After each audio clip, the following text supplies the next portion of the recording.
Nouveau rendez-vous des tête-à-tête de la finance sur boursier.com. C'est Vincent Gardès, le directeur général de la société toulousaine Vexim, qui nous rend visite aujourd'hui. Vexim qui se développe depuis plusieurs années avec son SpineJack, un implant qui résout les problèmes de fracture vertébrale. Vincent Gardès, bonjour. Bonjour. Vous venez de publier vos comptes 2016 que vous qualifiez d'historique. Historique parce que pour la première fois, l'entreprise devient effectivement profitable grâce au SpineJack sur le deuxième semestre 2016, où on a pour la première fois effectivement dégagé des résultats nets positifs.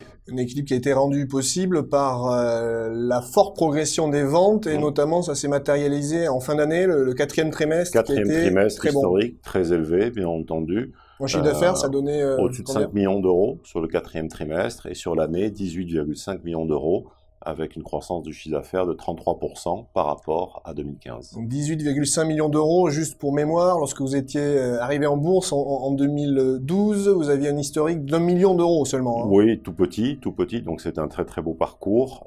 Il y a, je crois, assez peu d'entreprises en France ou en Europe dans ce secteur d'activité qui ont une telle croissance cumulée sur 5-6 ans. Je crois que c'est bien entendu le résultat d'abord de notre produit, le SpineJack, qui est une véritable innovation dans le traitement des fractures vertébrales.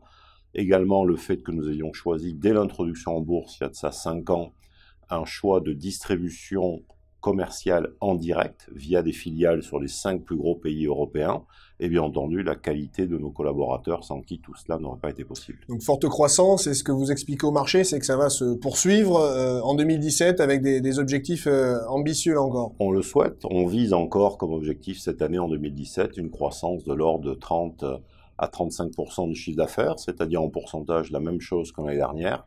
Bien entendu, en volume, ça veut dire un petit peu plus, l'entreprise grandissant. Et nous espérons aussi que cette croissance du chiffre d'affaires, avec une marge brute qui reste au-dessus de 70%, sera de nature d'amener l'entreprise sur l'ensemble de l'équilibre 2017 à un équilibre financier et des résultats bénéficiaires. Alors deux mots pour ceux qui ne connaîtraient pas encore Vexim et le SpineJack. En deux mots, quels avantages propose votre implant à la fois aux patients, aux chirurgiens et puis aussi tout simplement au système de santé? Donc Vexim est une entreprise spécialisée dans la chirurgie du dos, qui est un vaste marché, bien entendu, et plus précisément dans la traumatologie du dos, donc les fractures vertébrales. Le SpineJack, c'est un implant révolutionnaire qui a été inventé il y a de ça une dizaine d'années, que nous commercialisons depuis 5 ans, qui a été implanté à plus de 40 000 unités. On a traité 7 000 patients l'année dernière, permet en une petite demi-heure, à travers un geste simple, sûr et efficace, dans un premier temps de réduire la fracture, d'en redonner à la vertèbre sa forme, son anatomie naturelle, et ensuite venir stabiliser la fracture par un petit peu de ciment.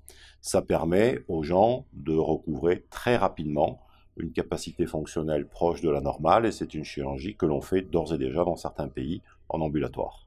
Donc aujourd'hui, la quasi-totalité des ventes, c'est en Europe et la moitié en France. Oui. Vos ambitions, les États-Unis, vous avez bon espoir de débuter la commercialisation en 2018, je crois. C'est ça. Alors le focus a été depuis 5 ans l'Europe, tel que nous l'avions annoncé au début de l'aventure commerciale, parce que je pense qu'il faut d'abord montrer sur un terrain de jeu que l'on connaît à peu près, qu'on est capable de faire adopter cette technologie. Maintenant, on va voir un petit peu ailleurs, sur certains autres marchés par lesquels on passe par des distributeurs.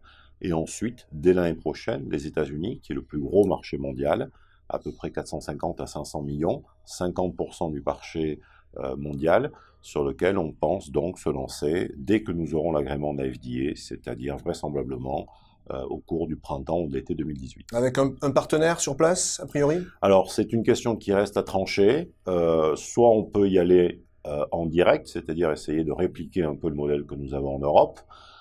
C'est pas dénué de risques, ça veut dire des investissements un petit peu importants.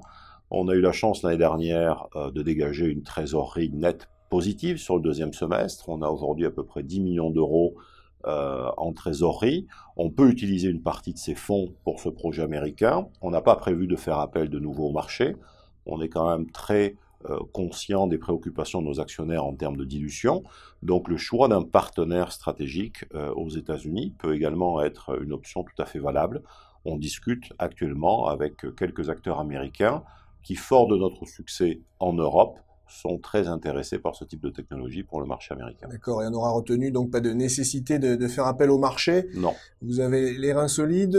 Pour autant, vous annoncez que Alternext est un petit peu petit pour vous, désormais étroit. Ce serait prétentieux de dire que c'est petit. Votre souhait de vous transférer sur un marché réglementé d'Euronext. On a le projet de transférer la cotation sur le marché réglementé d'Euronext, vraisemblablement à l'horizon de cet été.